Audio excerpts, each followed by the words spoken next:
Because I share so much knowledge about how to get to $10,000 a month and more as a videographer, I get asked more and more about how I was actually able to go from $10,000 a month to $40,000 a month with my video agency. Which essentially is like the same question as, how do I actually scale my video business? Now we get a note here. When you're trying to scale your video business, you can mess up very, very badly. So it's super important to take the right steps at the right time. And that's exactly what we're gonna look into in this video. So first of all, you gotta be able to recognize the right time to scale. So when you're trying to find that time, look at the following indicators. Number one, you have a consistent increase in demand for your services. So more and more people reach out to you, more and more people actually want to work with you, right? And you feel like, wow, there's more and more clients coming your way. The second indicator is that you have financial stability and profitability. You shouldn't be making $10,000 a month and netting zero, right? You shouldn't be spending all your money. So are you actually already making like $10,000 a month and you keep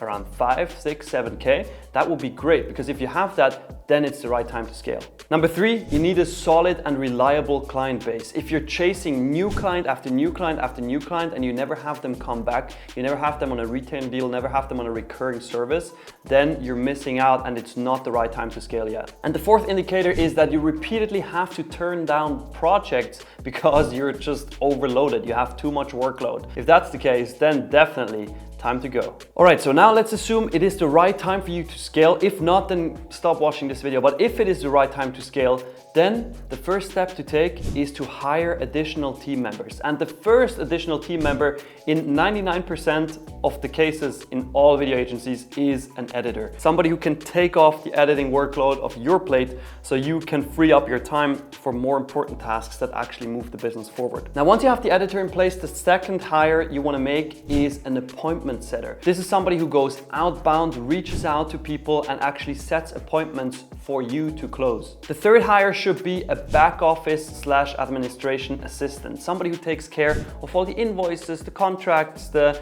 documents, the organization in the back end, everything, so you can clear up your head and just focus on what you're good at. The fourth hire should then be a closer. That is when you transition into more of kind of like a business owner, because now you're not taking the sales calls anymore, but somebody else does that. This is a pretty big step and must be a kind of like transition phase where you still take a couple calls, he takes a couple calls, and then you show him how to take over completely. The fifth hire should then be a project manager, somebody who manages clients, is in communication with them and manages your team as well. This will truly give you freedom. And then the sixth hire should be a videographer, somebody who goes on shoots. This can also be done with freelancers, of course. But whenever you're talking about hiring or thinking about hiring, remember to only hire people who have specific skill sets that are additional to what you already have, or at least take things off your plate that are huge workloads. And obviously you want to hire team members that have strong work ethic. You don't want to hire people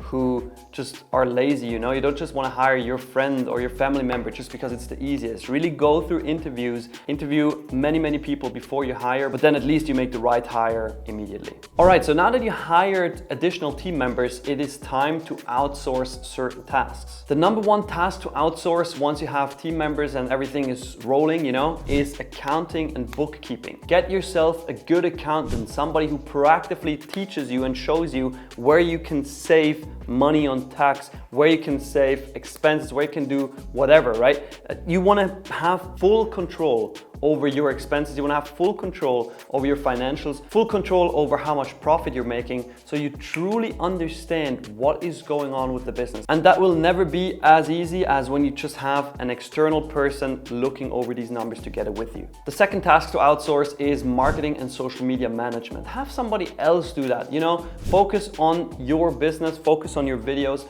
focus on delivery, focus on client communication, but have somebody else do the marketing for you in the beginning. Obviously, once you grow more and more, you can then hire an internal marketing team, or you have the skills to do it. And the third one to outsource is website creation, website design, and management. I mean, come on guys. So many people, videographers especially, have the feeling that they have to have a website from the beginning on, but it's just not true. Just upload your videos to a portfolio page like Vimeo Showcase page as an example, and then you have the ability to show videos to a client, but you don't have to have a full-on website. Only once you're scaling, once you're actually at $10,000, $15,000, $20,000 a month, that is when you actually truly need a website, and that is when you outsource it, because you now have the money to hire somebody to do it for you. All right, and now that you hired team members and you outsource these most important tasks, it is time to diversify your services. Once you've grown to a certain point, could be $80,000 a month, $100,000 a month, $200,000 a month, depending on your market, it is time to diversify. Maybe you want to add photography to videos that you're already producing, or you want to specialize, an example, in aerial videography or in event videography as well, or go into real estate, go into new markets. This is all totally fine once you're at that level where you're making multiple six figures every single year. All right, that's pretty much how you grow your video business and actually get to that level where you're making 40K, 50K, 100K, 200K per month. And that is where actually a lot of our students got to because they're in the Video Business Academy consulting program. And you can check out a free video training right now. It's linked right next to me. Just go watch that right now. It's free. And you learn in there how we can help you grow your video business to over $10,000 per month in 60 to 90 days. And we have a 100% success guarantee. So go watch that right now. It's absolutely free. See you there.